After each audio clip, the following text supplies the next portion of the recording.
Тука. Е тука. Не е добър закона за гласуването. Задължителен. Няма ли 50% да не се счита за...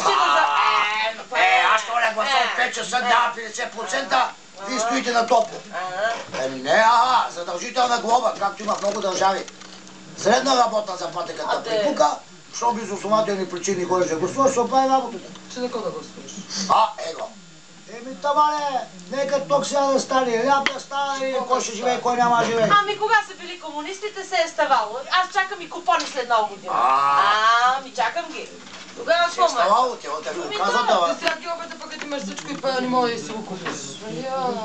Ма то сега, епте няма може да си го. Ще го гледаме, бе. Поне витрини да имаме. Ще го гледаме. Преди пари още не може. Той преди беше се, бе. Сега пък как ми е кара. Като па пълно не може да си го купиш. Че то преди един дот е бил 150 $, бе. Ама всяка къща го е малко. Абе аз го нямах. Купи го 90-та година. 1150 $, струваше, бе. 1150 лева, велико тъмно, струваше е той. Той струваше магазина. Мама, кога се е женила, си е купила опера и караше, докато ние станахме на по 30 години с брат ми. Казвам ти, това колко струваше до 90-та година. Сега идеш и купиш заплата 150 лева, за колко една година трябва да се гледа за телевизор?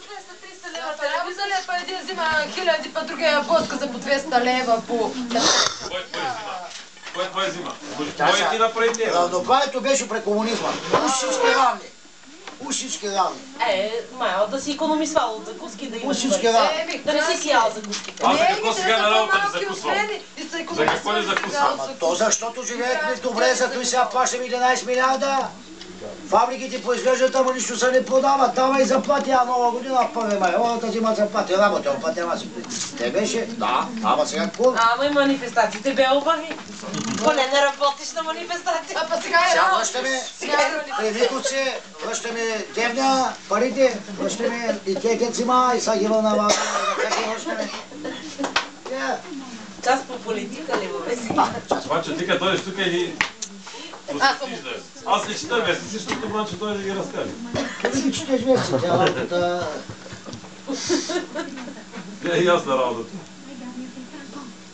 Оля, сутринта не мога мини през портала на дивата, такъв голям джип Петканов.